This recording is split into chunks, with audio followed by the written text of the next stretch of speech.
See a thumbs up. That means somebody's here. That means we must be live. First time doing this in a very long time, so just want to make sure I'm doing it right. Let's see what kind of features we have here for my phone. Can I see your comments? Hey, what's up, Boy Red Moon? Okay, cool. Boy Red Moon's here. That means we're ready to roll, bros. So today we're gonna do Yo Elliott, and I'm back making videos, answering questions, doing what I love most, and what y'all enjoy hearing from me. And so I've been recording and uploading, but someone brought it to my attention that like maybe it would be of value if I did Yo Elliott live. So every day between usually either at noon or at 10, I'll get a solid schedule if I decide to continue with this. I usually film my videos, but instead, what's up, Ellie? Uh, I might try going live. And what that will do, among other things, is well, I can answer a question, but then follow up requests, clarity, whatever it is that you guys are watching that want to interact with me in regard to the topic we're discussing. I can do that here with you guys. So that should be a lot of fun. Looking forward to it. Trying to get my live stream up on my iPad. I'm not exactly seeing it right now, so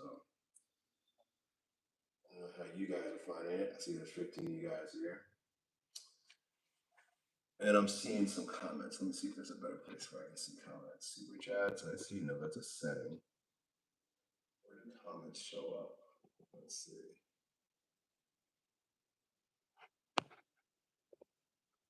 No. Well, I'll have to figure it out as we go along. Figure it out eventually. And of course, I can see your questions pop up. I just don't know where to. You said your sound is somehow bad. Huh, my sound is bad. I could use a microphone, but it's a little glitchy. The audio is low. Is it because I'm talking low? Yeah, I have mics. You guys want to hang out and wait till I put a mic on? Tell me if this looks better. Give me a second.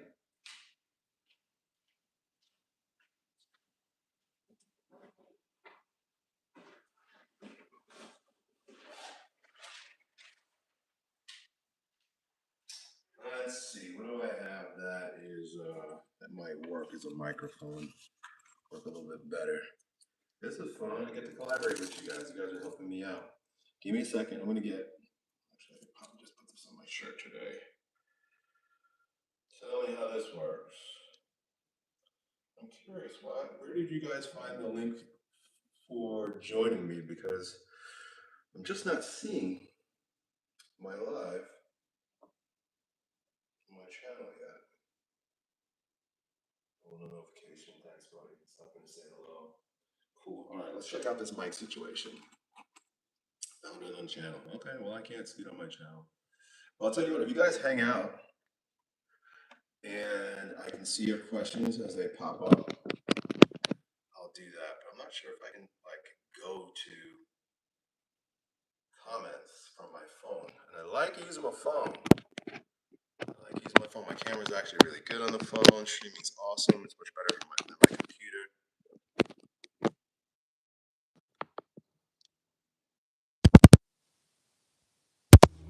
Okay, microphone is on. Mic is on. Let me know, guys. Give me a comment. Let me know if I sound better now than I did before. Sometimes this mic doesn't work. I screw with it. Much better. Thank you, sir. All right, I'm going to do the best that I can here today. And of course, hopefully things will get better. I'll figure out, good, perfect sound. I'll figure out how to do this in a more resourceful way. So why don't we dive in? Like I said, we're going to answer a question today from a young man who is struggling between the call to build his life, right? Working, entrepreneurship, grinding, making your way as a man. They say a woman is valued for what she is and a man is valued for what he can do. And as men, we know this is true because you just look at little boys on the playground. And who rises in the ranks? The guy that can do more, the guy that can jump higher, that can run faster, right? Everybody wants him on the team.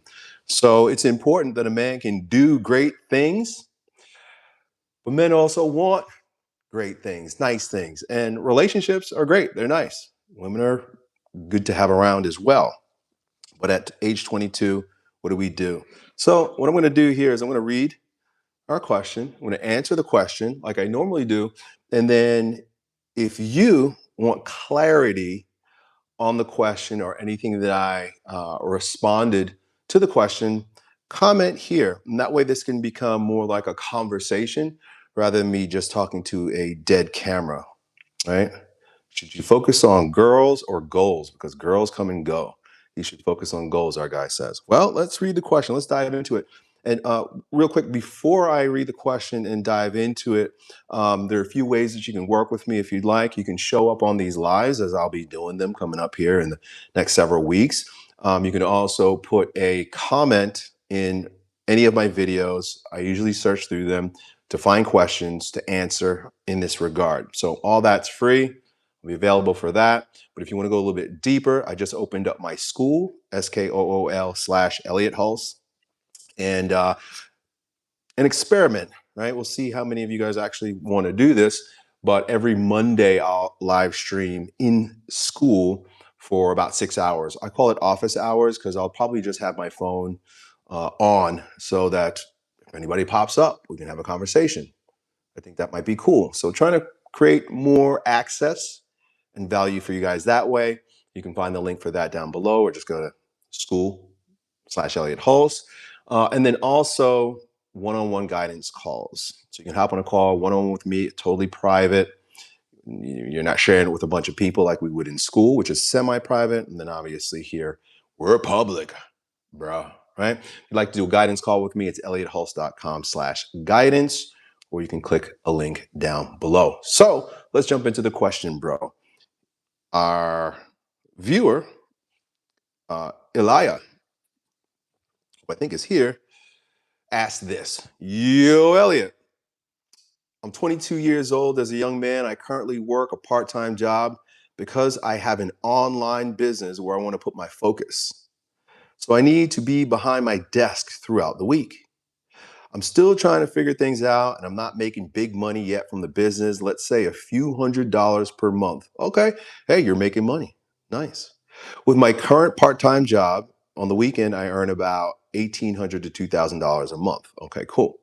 My question is, if a woman shows interest in me while I'm in this building stage of life, how do I handle that? Because a woman wants a providing man. I want to provide, but I don't want to waste too much money in relationship duties because I'm working towards my goals of financial, location, time, freedom. What advice would you give me? Great question, man. Very relevant. Appreciate you sending it in. In the first place, I have to begin is with my own experience, right? Otherwise, I'm just talking theory, right? It's abstract. What have I actually done and what has been my experience? That would be the fairest thing for me to do. Many of you guys know that I met my wife, who was my girlfriend at the time, when I was around 15 years old. So we were very young and we were in high school. And I may have been working at like Fabric Bonanza. I think that's where I worked when I met my girlfriend. I worked at Fabric Bonanza and I was, big rolls of fabric and I would cut it and sell it to people. That was my job, earning $4.15 an hour. That's what it was, 1994. And my wife was, I think she was working at Carvel. So both of us were kids. We were both working, but we were both attracted to one another. I wasn't thinking I'm going to build a life with this girl. I'm pretty sure that was probably not top of mind for her. We were doing what we deemed necessary, working, earn a little bit of money. And really at the time, earning the money for me was the opposite of what you're asking here. He says, I don't want to waste a bunch of money on relationship duties. Well, I tell you what, when I was earning my $4.15, my first paycheck, I bought her a gift, spending all my little money on her. And we enjoyed ourselves with a little bit of money that we were making as teenage sweethearts. But as time went on, and we grew up, went to college, and of course college is just like school, right? So we were full-time students and full-time relationship. On the weekends or after school or during holidays, we'd spend time together. Sometimes she had a job, sometimes she didn't, sometimes I had a job, sometimes I didn't. The point is that we were young people building our value in the world and at the same time being together. I think it might be different. You're 22 years old. And at that point, a lot of people have already started or are looking to start their career, like their long term thing. And it's not just dudes, right? It's not just us. This whole idea of a man being the provider and the woman receiving that gift from a man. Look, like, first of all, it's ancient. That's ancient, meaning like for thousands of years. Even if you look at, like, if you ever watch like the Chosen documentary or series on TV, right? Like it's based on 2,000 years ago. It's based on when Jesus Christ was alive, and that traditional home situation is evident. The men were fishing and the women were doing home duties. The home duties were associated with creating the home, probably the most important part. The man brings home the bacon, the woman fries it. Probably not bacon. They probably didn't eat bacon. They didn't eat bacon at the time, but that's a saying. The man is outside. It's just our nature. It's our nature to be outside of the center. A woman is center focused, inside focused. And you just see it you see this. So, this whole idea of, well, socialism, communism, equaling the playing field, bringing women up to the same, economic value as a man, all that stuff is like brand new. And a woman who is dating, courting, looking to be with you probably has her own thing too. This, and that has been the case for like the past 100 years, but there seems to be like a turning. There seems to be like the zeitgeist is shifting, and in particular for Gen Z. And I think like our young man, age 22, I think you're like Gen Z or Gen Alpha. Anyway, starting with Gen Z, the men have taken the lead. I'm so proud of the young men to see what's going on with young men today. Have taken the lead in desiring and building a life that's more traditional, where the man does the heavy lifting outside of the home, and the women, the Gen Z girls. Dudes, I always told you this about women. Just go on my videos, especially my videos in the early 2020s. So like 2021, 2022, when I was talking a lot more about relationships. Anyway, I always said that if the boys go first, guys, if you guys go first and you establish the lead, like you really take the reins and you demonstrate your masculine leadership ability, that the women will fall into line. Because I remember there was a lot of complaints 5 years ago. You guys, now you're 22 now, so this was like 5 years ago, and the complaint was that these girls, all they want to do is party. They have all kinds of options. Social media has ruined them, and dating is not of any value. These girls are terrible. They're unloyal, right? This was the complaint. And I was talking a lot about these problems because these were the problems that you guys were bringing to me. But you guys did something fucking amazing. You guys said, okay, you know what? Fuck it. I'm going to focus in on being a provider and then add a woman to my life. And the cool thing is, the women now actually like that. It's a crazy thing. I go on and I see it even in my own home. Maybe I'll talk about that in a moment because I have daughters. My daughters want to be traditional wives. One of my daughters is an entrepreneur. She's making a ton of money, but her desire is to be a mom and a wife first and then a mother. And so the women they're following your lead. They want a provider. They want to stay home. They want to raise children. I actually just saw a meme the other day. That's where I get most of my news, from Instagram memes. I saw a meme the other day that says, for the first time in, it was like 80 years, white people, white people in America are actually making more babies than for the past 80 years. And for the first time in 80 years, white people are projected to remain the majority, right? And I say, I point out white people because they are the majority, but they're also white people have a tendency to be more susceptible to the propaganda. Right? It's just, I mean, maybe they're good followers in that way. Whatever. I'm half white. I'm not making fun of white people, but white people are waking the fuck up. And they're looking at, like, all the black people and all the Puerto Ricans and all, everybody else. They're making a whole lot of babies. Muslims coming in. It's not just that Muslims are coming. The Muslims are coming. They're making a whole lot of baby. They're making a whole lot of babies. And because white people have lost their tradition, right? Like these cultures still have their traditions, right? Middle Eastern people, Muslims, they still have their tradition intact. Um, and from other countries, right? The Indians that come here, they make a lot of babies. Mexicans, they make a lot of babies. They retain their culture. And the culture is usually based in some religious, spiritual, transcendent tradition.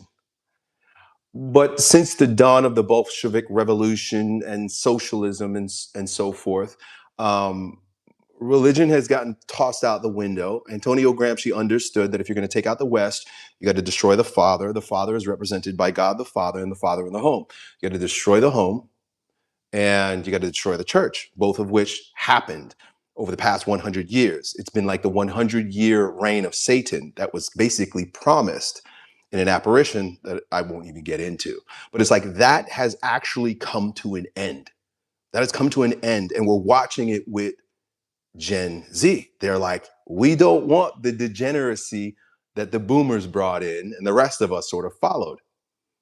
You guys are drinking less. You guys are fornicating less. Of course, you have more pornography than ever. I was speaking with a young man, probably about 21 years old, and I'm like admiring Gen Z. And I'm saying, man, this is great. Like the men are working, they're building, they're going back to traditional jobs, plumbers and electricians and carpenters. Like all these things are coming back. And so is traditional family values, traditional religion, right? These things are coming back, but at the same time that that's happening, and of course I live in sort of a bubble, and I have my my bias, so I'm seeing that because that's what I want to see, and I'm like, fucking go, guys. At the same time, this young man, he explains to me, dude, Elliot, it's worse than it's ever been. Also, there's more degeneracy, there's more drugs, there's more pornography, it's like the worst of the times and the best of the times, right? 1984. Here we are, 2026. So I say all this to sort of set the foundation for number one, my experience. I'll continue in my experience, but then what I think is appropriate in your circumstance being a Gen Z dude. So I grew up in the 90s, met my girlfriend in high school, we got married. And then when we got married, an interesting thing did happen. An interesting thing did happen. When we got married, she had a master's degree. I didn't have a master's degree. She worked at a school, so she had a salary and she had benefits. And I was a personal trainer, earning $15 an hour or something like that. And then she got pregnant. And when she got pregnant, we were thinking about buying a house in my neighborhood that I grew up in. And when we went to go sign the papers and we were thinking, okay, this is cool, we're going to live together. You're having a baby. We quickly realized that, like, with the mortgage payments that we would have to make, she would have to go back to work as quickly as possible. And that meant that the baby would have to go to daycare or something like that. And I didn't want that. I didn't want that. And I explained it to her. I was like, and this is, mind you, this is 2002, 2003, way before what I'm talking about that's happening in Gen Z. I happen to think that I'm sort of a pioneer in this. I was like, I remember family members and friends like, Colleen's not going to work. Colleen's not going to work. And like, I'm not making a shit ton of money. And I built, I built while she was riding my tailcoat. She was riding in my sidecar. My girl was riding in my sidecar and had the baby. and I'm building. I'm trying. I'm genuinely trying my best to be a personal trainer to make money. This is now we're talking like 2007, 2008. We may have already had like two or three babies, and it was tough. It was tough. I may have never ever shared this, but there was a time that we were eating off of food stamps. Like I was getting government assistance because I just wasn't making enough money. It was very difficult. It was at the peak of the housing bubble. People were losing money left and right. I'm a brand new entrepreneur. I don't know what's going on. I just know that like I gotta hustle because I got mouths to feed. Now, my experience with my wife being that we've been together for so long, we knew each other so well, we had a cohesive vision for what we wanted in our family, and a couple other things. She grew up in a broken home and she was poor. Like her parents split and she grew up, I can't say poverty because I don't think anybody in America lives in poverty, but like her mom, like she couldn't afford McDonald's growing up. I had two parents and my parents they were middle class, blue collar, working hard. We could eat McDonald's, right? Like back then McDonald's we saw as a treat. For my kids that I never fed them McDonald's. But for us it was a treat back then. And she grew up in such a way that her parents couldn't even afford to buy her like dollar menu chicken nuggets or anything like that. Like she was poor. And I think that's significant. I think that's important because there's a lot of things that's associated with that. Like she was poor financially, but also poor, and we were all poor in terms of seeing what other people are doing, seeing what other people are doing. We didn't have Instagram showing us alternative lifestyles that we could salivate and chase after. We had our example was my parents and whatever they showed on TV, but we were never much into TV. So dating for you guys is a lot harder. That's why I'm giving you my experience, and then I'll just reflect on what I think is appropriate for you. But dating was a lot harder because my wife wasn't on Instagram looking at like what other people had. Oh, how come this girl's husband is making all this money and he's only 22 years old? Like you have to deal with that. Like there are 22-year-old millionaires that are flexing on on Instagram. And so if your wife is wealthy in this propaganda, seeing all this shit, and then you are also you have higher expectations for yourself than I did at 22. 100%. You guys have higher expectations. You have more opportunities because there was no internet when I was 22, or maybe it was just like a baby, internet baby, and we definitely didn't have social media. So my wife didn't have as many options. I didn't have as many options. And we weren't upset because we didn't have options because we didn't know because we didn't have Instagram showing us what like other people are doing. That's something that you guys have to battle that I didn't. My wife was poor and ignorant. So was I. We were poor and we were ignorant. And in a way, like whatever I could provide was good enough. She never hankered over new cars. She never asked to go on vacations. We spent most of our money because, I was the leader. I'm the leader in my family and I was making the money. And I decided that our investment was going to be into health. So my wife having a beat up old car, man, like I don't even tell you about the type of cars that we drove our children around in. Beat up old car, no vacations, nothing fancy, living on food stamps. Where am I going with this? And we're happy as a pig in shit. We're happy as a pig in shit. And because of all that, I'm going to use the word lack. We didn't know we were lacking. That's a part of the equation here. We didn't know that we were lacking. She was grateful for whatever I could do. As a good husband. Oh, I remember what I was talking about. I spent all my money. Yeah, we didn't have much money, but I spent all my money on health, all my money on food. Here we are. Here's my wife driving a beat up jalopy with three kids in the back, and she's eating organic food. I mean, that was the value. That was the value I wanted to give to my family. It wasn't all the things that women may be expecting today. And I'm not so sure they actually are. That may be a story.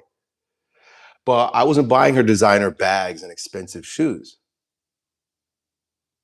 I was building, and she was birthing. And I think that's important also. And if you're a Gen Zer and the women that you're seeking, they're out there. I say that they're LARPers. You know, you guys are LARPing as trad LARPing, but it's good. I'll get to my children in a moment, but like they put on the costume and they want this traditional life. It's like a cool new trendy thing, right? I created it. Wasn't very trendy at the time. People thought we were crazy, and we were poor. We would buy clothes from Goodwill. That's where I bought my clothes. So I built with my wife. I'm building a business, and you know, I'm a fool in a lot of ways, right? But I know how to work. So I worked. I even worked, you know, sometimes people are like asking me, Elliot, why now are you struggling? And it's like, because I had the same attitude that I had back then, which was, I don't need anything. I just need to work. And I valued myself based on hard work. And she saw me working. Even if I wasn't even bringing in, she saw and she appreciated that I was working.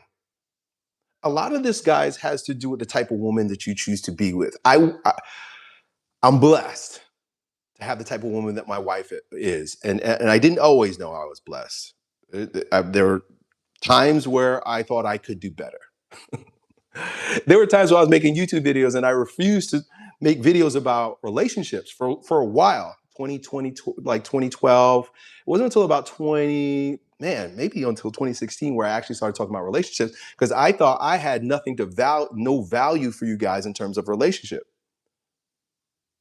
Because I married my high school girlfriend and nobody could relate to that. And I had a good marriage and nobody could relate to that. I come from a home that has a good marriage and nobody could relate to that. So I almost felt like guilty and ashamed in a way to even like talk about my relationship to you guys, because all I saw was complaints. And I can't argue with your complaints because I've never been in your shoes. I read a lot of books, I watch a lot of videos, I'm interested in intersexual dynamics, but I didn't know what you guys are going through. Just so happens now, you know, decades later, y'all want what I got.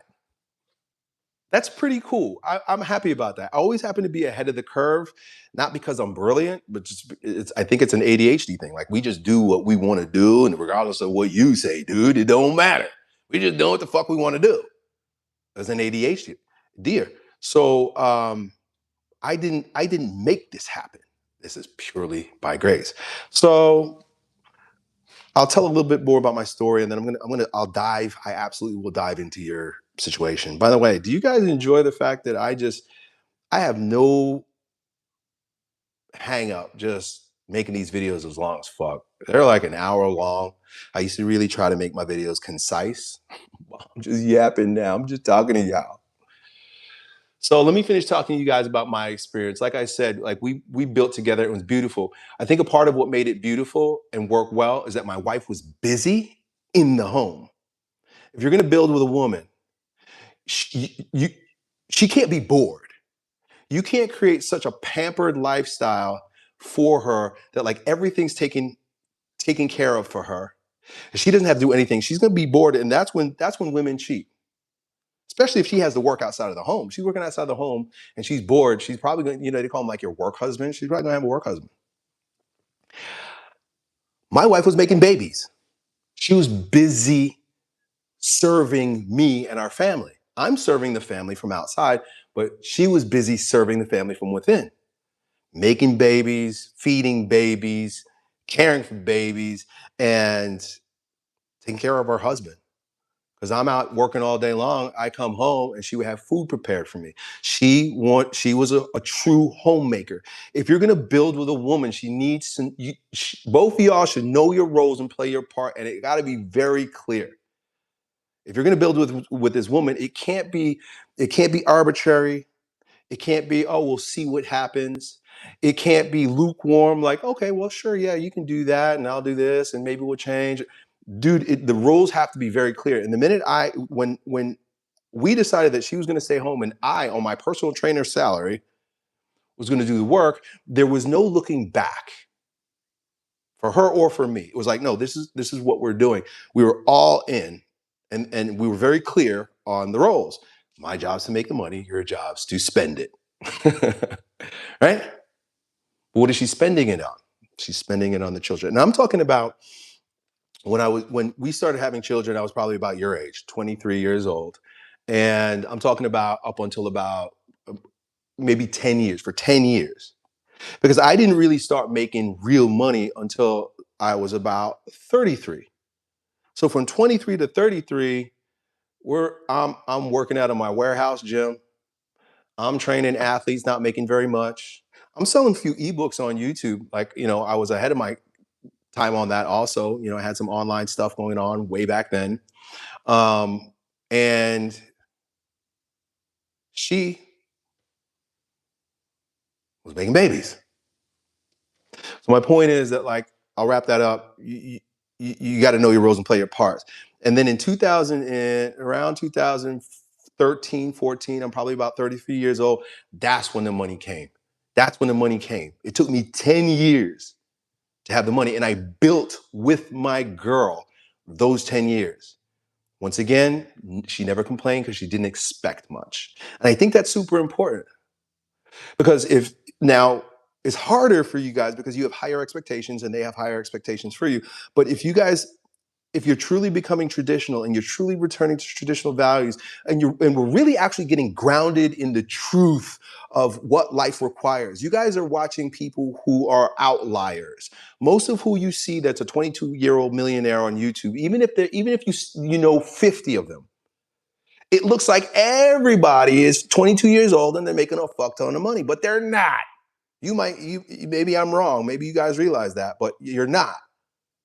You're making a few $100 a month. That's okay. That's where I was. But I had aspirations for more, as you do too. And I had my girl in my side car. I didn't have a side girl. My girl in the side car.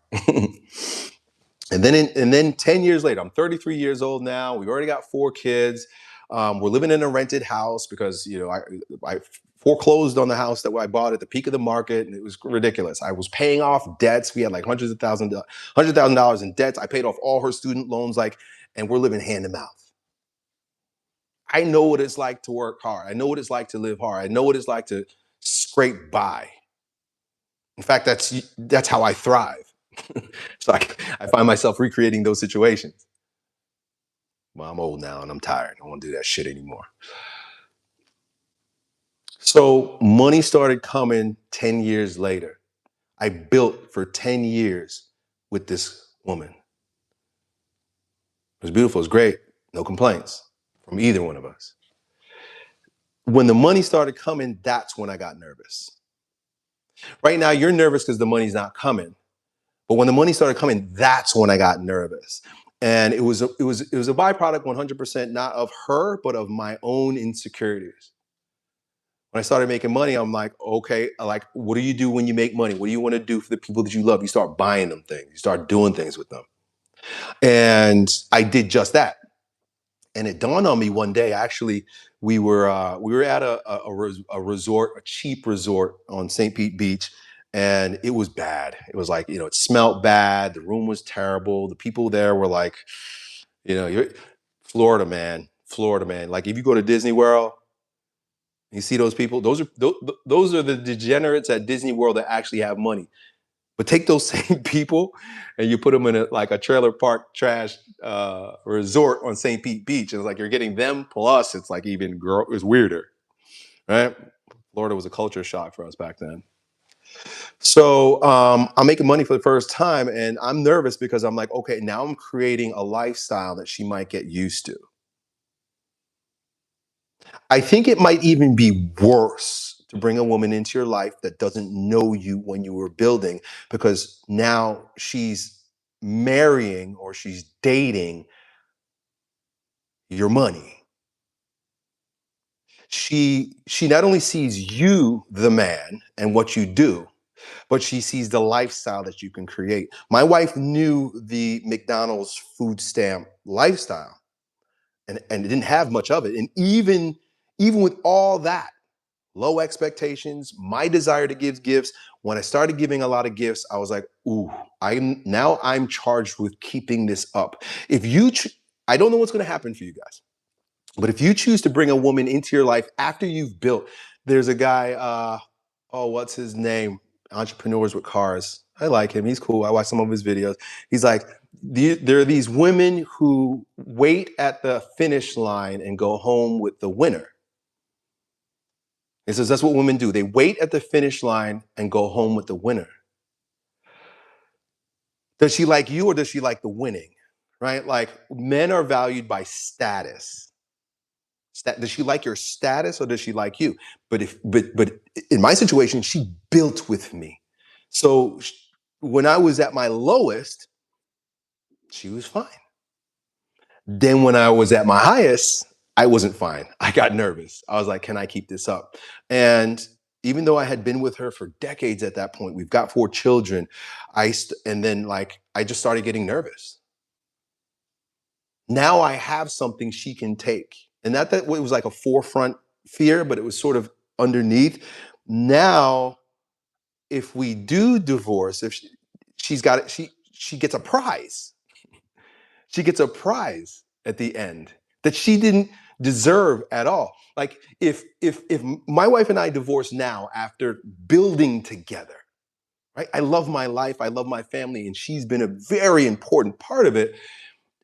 And if we divorce now and she takes me to the bank, in a way, at least in my heart, she deserves. Like if I have to give her half, right? I would say she deserves half-ish because she's got my kids, right? But anyway, I don't want to get into that. She deserves, I would say that in my opinion, she deserves a portion of my earnings because she was there when we were eating from food stamps. I could say, oh, she can go back to the food stamps. She knows what that's like. But she built with me. We built together. We did this together. I built the business, but she supported me. I'm not washing my own clothes. I'm not cooking my own food. I'm not cleaning my own house. I'm not raising my own kids. I want a family. I get it. A lot of you guys want a family. You can't do a family without a good woman. When you guys are looking at these women that you want to bring into your life, even now when you're young, right? Like I said, I got married at 23. You got to be looking at her from the lens of, is she going to be a good wife and mother? And that's tough because a lot of y'all moms ain't no good. Like you have no model for that. Maybe I'll do some workshops with me and my wife for what a traditional family might look like. I'll get my parents to come and do it too, because we had them as an example. My wife is funny because like a lot of you guys, like I don't know if this is the case, I'm just being facetious, but the women that you guys are dating, they're like looking up to Kim Kardashian, right? They're looking up to pop stars. They're looking up to celebrities, right? My wife, she was looking up to my mom. My mom was her model for what she wanted to be. So I knew that she was, even though she came from a broken home, she was being trained to be a good wife. Because my mom's a good wife. And my mom's a good mom. So that was her training. In retrospect, or bringing it up today and trying to make this useful for you guys, look for, this is just advice. Look for a woman that you know that will make not just a good girlfriend, not just a good lay, not just a good time, not just a pretty face, but is going to be a good wife. And you got to get clear on what that looks like once again. And I think we can get very deliberate, right? Like when you're looking for a business partner or you're trying to vet clients, right? Even if you're looking to buy a new car, what do? You do some research on what you want. Well, most of us get into relationships because of what our little head wants. Ooh, I want that. And then you have visions of grandeur, thinking you're going to turn a hoe into a housewife. Be careful, fellas. Be careful, because these girls are very tricky. So what would I do if I was in your shoes and it was this day? Would I build and then bring a woman on? Or would I mean, you're 22. Here's the thing. You're at the peak of your thirst. You'll never be more thirsty for girls than you are in your late teens and 20s. So I totally get it. Like for me, when I look at when it comes to women, I'm not thirsty like you guys are. My testosterone is a lot lower. I've had thousands of sex with one woman. my wife. But it's not the same way like it was when you're a young man. I say that for a number of different reasons, but one of which is like you can't choose a woman because of sex appeal. Sex appeal is totally subjective too, because that's why people have fetishes. Sex appeal is totally subjective. You make your wife hot. You make your wife attractive. I'm not saying date an ugly woman or bring an ugly woman to your life, but a homely woman is a woman that stays at home. She not flexing and flaunting, right? Like if you're dating these girls that put up like, they're Instagram models, right? And they're putting up pictures. If you see a ton of pictures on her Instagram of herself in her bathing suit and all these kind of things, she's a billboard bitch. She's for sale. That's advertising. She's advertising for sale. Granted, we didn't have that when I was young, but bringing it up to date, these are some of the things I would look for. You guys got to be far more discerning about the women that you bring into your life, and you have more evidence for her character than ever before. Go on her social media, see who she follows, see what she posts, and determine whether or not you want to make her your wife. If she's a woman worth building with, that's really what it is. Wife or no wife, is this woman worth building with? Will she contribute to my life? Will she be, I hate the word partner when it comes to heterosexual relationships, because partner is a homosexual word. That's what homosexual, when somebody says they have a partner, in my mind is like, oh, this person's gay. But when I say partner, I mean like peanut butter and jelly. All right. You both add a different flavor to the situation, right? Like two guys, like if you're partners, that means you're both jelly. But a woman, peanut butter and you're jelly, right? Or vice versa. You both contribute your value to the relationship, make a nice, good peanut butter and jelly sandwich. That's what I mean by partnership. Partnership in the way that like the flavors enhance one another. It's not a partnership in we're equal. Peanut butter and jelly, peanut butter is not equal to jelly. They're different. They're equal value, right? They're it's both food, but they're different. And I think that needs to be there needs to be a clear distinction when you use the word partner when you're dealing with your woman. She's not your partner, she's your wife. You're not her partner, you're her husband. Whatever association you have with those words, they are rightly ordered. When someone says wife, there's an association with that. That's why you're not looking for a partner. If you're looking for a partner, you're homosexual. You're not looking for a partner. You're looking for a wife. Partner means something totally different. Wife has that. Think about, again, like a lot of you guys grew up in broken homes, and you never seen a good wife because your mom probably wasn't a good wife to your dad, right? Or vice versa. You didn't see this relationship modeled. But it's possible. You could turn it around. My wife comes from a long line of broken families, broken homes. And she turned it around. Why? Because her peanut butter, guys are the peanut butter. Her peanut butter knew what that looked like because he came from a intact family. One of y'all or both of y'all have to know what an intact, healthy marriage looks like. Otherwise, you're going to bring in all of your wounds and false expectations and problems that you saw mirrored in your family, your parents. Satan knew, the enemy knew that all you needed to do is all you really just need to destroy, I think, according to Yuri Bezmenov, he said 3 generations, so 100 years. You only need 3 generations to destroy traditional wisdom.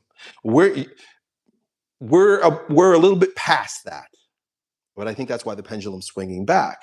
And you guys want tradition once again. You want families, but you don't know what it looks like because you got 2 generations of degenerate families. Not all of you, but a lot more than probably ever in history. Innocence has been lost. And this is not the time or the place, but I would love to go down rabbit holes about how we got here and the whole sexual revolution and birth control and abortion and all that shit, and how it destroys the value of the father in the home. It removes his authority, but plants him with a bunch of responsibility. So I would love to see everybody have what I have. And I don't say that out of bragging. I say it out of compassion because I see so much that I would not want. Decisions that are made about what woman you bring into your life. So my opinion, based on my experience, is build together. Build together. There's so much leverage there when you build together, but it has to be the right person. When you build together, remember, she knows you when you were struggling.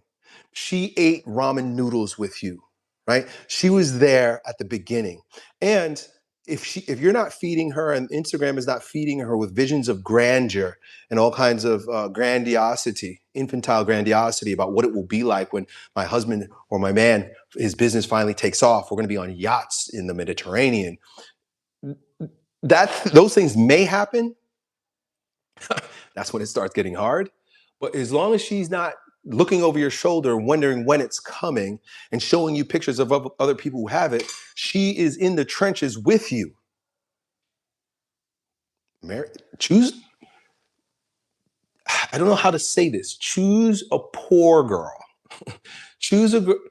It's not that you don't want anyone her to have high expectations in you, because a woman looks at a man for his potential. A woman is received by a man for who she is. Like, bang, there it is. He looks at her and he's like, boy, that's what I want. But women look at men in terms of potential.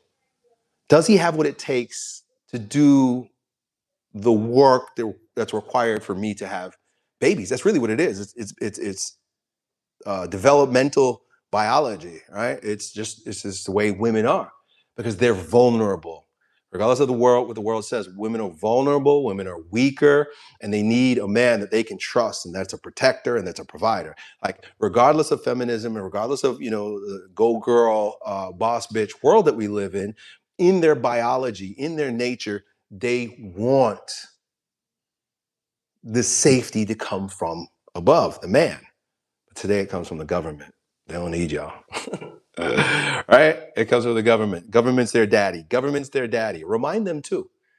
These women who want divorce, or these women, the government becomes their daddy. And look, like I said, I was on food stamps for a little while. The government was my daddy. So I understand. It's kind of a messed up world that we live in. Build together. Build together, because you know the term trophy wife? Trophy wife? Trophy wife means, like, it's just like I said before, you won the race, and so you got the girl. But what value is there in a trophy? Think about, like, if you were an athlete, right? You're training for the CrossFit Games. What is the value in the trophy, or is the value in the journey and the competition and the triumph and overcoming?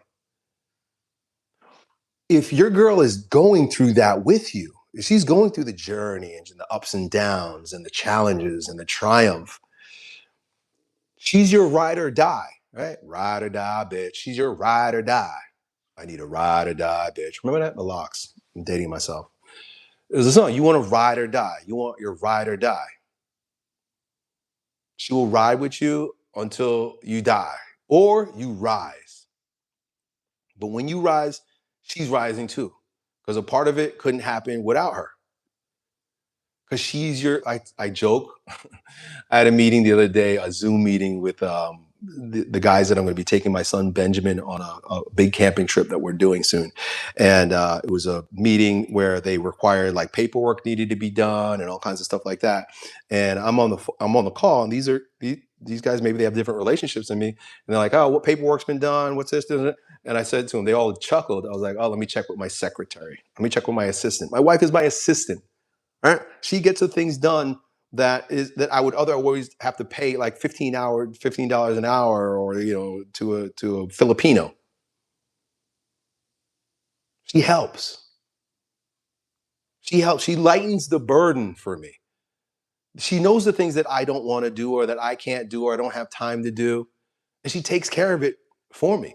You want a woman that's like that. I'm not of the opinion that these guys who, like, want to, like, be a power couple, like, poor Mosey and his wife, and I think they may be having children soon, or whatever the case may be, but it's like two dudes. It's like two dudes. She's fighting and battling in the world, trying to be a influencer and teaching people, and I don't know, but that I don't want that kind of partnership. I'm not interested in that because there's going to be conflict. That's why Hormozy didn't have kids for such a long time, probably because his wife wanted to be a boss bitch. He likes that. He liked that, and that's cool. I'm saying, like, look, there's different strokes for different folks. That's not what I want. I want a wife to come home to and to remind me of home. I come home and I smell, what's cooking, baby? Oh, we got some fresh baked cookies. Right? My wife made, I had a friend over yesterday. We did some workouts together. He drove 2 hours. And at the end of the workout, we jumped in the pool and we sat at the table. And my wife had a beautiful spread of food prepared for us and fresh baked cookies. I knew that this girl, my wife, was this way, but I wasn't very strategic. When we were in high school, and she would bring me donuts. She always bought me gifts. She always wanted to feed me. She'd bring me donuts on every day on her way home or to my house. She'd go to the store. She Dunkin' Donuts. She'd buy me donuts. She wanted to please me. She wanted to please me. You need a woman that wants to please you and support you. And when I say that word support, it's not in the AA support kind of way. I'm going to cry on her shoulders. She needs to be like your secretary at home. When she had the kids, she was secretarying by putting her tit in the kids' mouths and wiping their butts, right? All the nasty things that I can't even do. But you got to keep her busy too. That's the whole thing. Like I said, trophy wives, they're there for the lifestyle. And as soon as the lifestyle shifts or she gets bored because she's not making babies, because she's too pretty to get a big belly, you're going to have a problem. You're going to have a problem, fellas. Marry a woman that reminds you of a mom, because that's going to be her top job at some point. I don't see the point in marrying if you're not making children, by the way. That's partner. That's homosexual. These sterile couples, I'm not knocking anybody. I'm just giving my opinion because I know there are people that do this. But these sterile couples, we've been together for 30 years. Oh, well, wow, where are the children? What do you got going on? Oh, we don't want to. Okay, then what are you doing? She's just your best friend with a vagina, friend with benefits, right? I guess you could do that. But for me, family, family. Are we making a family? And can she contribute to me growing a family together? I want to grow together with my woman. I don't want her to be an accessory that I earn at the end of the race. She has no context. She has no buy-in. But you got to choose the right girl. And I'm gonna start wrapping up on that. You got to choose the right woman. You guys, we got to stop looking at these women for the way they look. Women are like milk. They say that women age like milk. If you're 22, she's at her peak. But by 27, she's got 5 years left. By 27, they're they're beginning to expire. Their sexual marketplace value begins to expire. Even their birthing capacity. A woman at age 35 is considered a geriatric pregnancy. Did you know that? 35 is considered geriatric, meaning like your eggs are old, babe. Don't wait that long. She's got an expiration date. So choose wisely while you're young, when she's fresh. And if you're marrying young, make babies young. Because what else is she doing? If she has babies, she's going to be busy and she won't cause you as many problems. So that's it. That's all. That's my opinion, y'all. I'll stick around. If you guys have questions related specifically to this, I know the young man that asked that he's here. Specifically to this situation, I'll stick around and I'll answer a couple questions. So shoot, fellas, I can see you. And I can only see you when you pop up. Then it goes somewhere and I don't know where the hell it is. I'm keeping my eye here. If there's no questions, that's cool. Thanks, Coach KL. Good advice.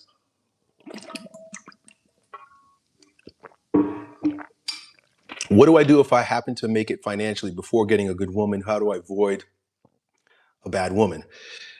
That's a great question. So you're not even looking at women, or women just aren't an option right now, and you're building and you get there. I don't know, but the first thing that comes to my mind is do not disclose too much about what you got going on. Have you ever seen, this might not be the right metaphor, but my dad used to tell this story about the guy who is dressed like a bum and he walks into the bar and he sits down, he's having drinks, and like people are interacting. He's dressed bummy, he looks like a homeless guy, and people are choosing to engage with him in a certain way, uh, like he's a bum. And in this, he's able to get a greater read on the value of the people that are coming into him because they don't know that he's an undercover millionaire. And so you get to see the way a person, they say like, the way a person is by how they treat the help, right? Like if you go to a restaurant, I've had people, demonstrate this and it's like, whoa. If you go to a restaurant and they treat the server poorly, this is a person who has a superiority complex, and they're entitled. They believe that they're entitled. They can run roughshod over people. If you are doing well, you've done well. She doesn't need to know. Don't hear straight out of Jesse Lee Peterson. Amazing. He gives the advice. I always red pilled a lot from Jesse Lee Peterson. He's pretty cool. One of his pieces of advice was don't spend money on women. Don't go flexing your resources to these women, because have you seen like they do these videos on YouTube where like a guy will be trying to talk to his girl like, hey babe, what's going on, what's your number, hey I think you're cute, come here, and she's walking away and he's like, okay, well never mind, I'm just gonna get in my car, and he goes over to her fancy car, and all of a sudden the girl's like, what, wait a second, what'd you say your name was? Hide it. Hide it. Do not flex your money. She's looking for a provider, and you just need to show that you have enough. By the way, women love mystery. The more mysterious you are as a man, the more attracted she is to you. So if you just kind of every once in a while do something nice for her out of your own heart by spending a little bit of money, or even spending on yourself, and she gets to see nothing extravagant, nothing grandiose, but just like, okay, well, this man can actually provide. This man, he seems to be doing well enough. But keep your income a secret for as long as you can until you've actually seen that this woman may be a worthy candidate for lifelong marriage, right? Because if she's treating you poorly because she had boyfriends that took her on vacations, then she's not there for you. She's there for the vacations. There's another one from Jesse Lee Peterson. It's like, don't take these women on vacation. Don't buy her stuff. Don't take her on vacation. This is not just Jesse Lee Peterson. Jesse Lee is super red pilled, but he's an old man. This is stuff that Iceberg Slim talks about in his book Pimp, right? How to be a pimp. You don't you don't you don't treat these women like they're your wives. There's some just funny rap songs I'm thinking about, right? Like you get stiff dick and bubble gum, or I take my girl.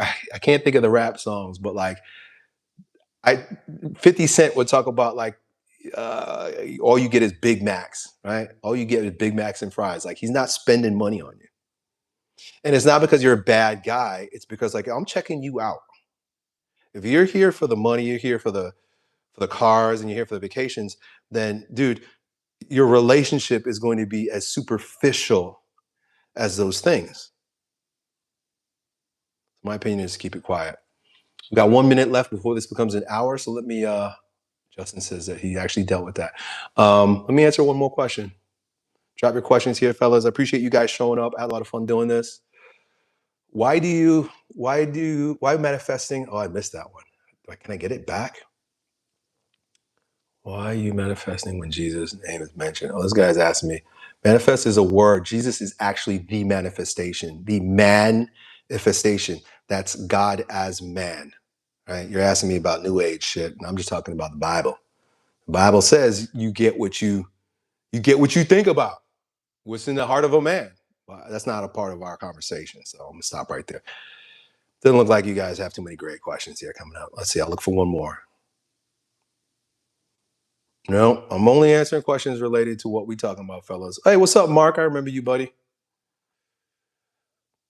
All right, that's it. That's all. Don't want to make this much longer, y'all. Talk to you next time. Maybe tomorrow.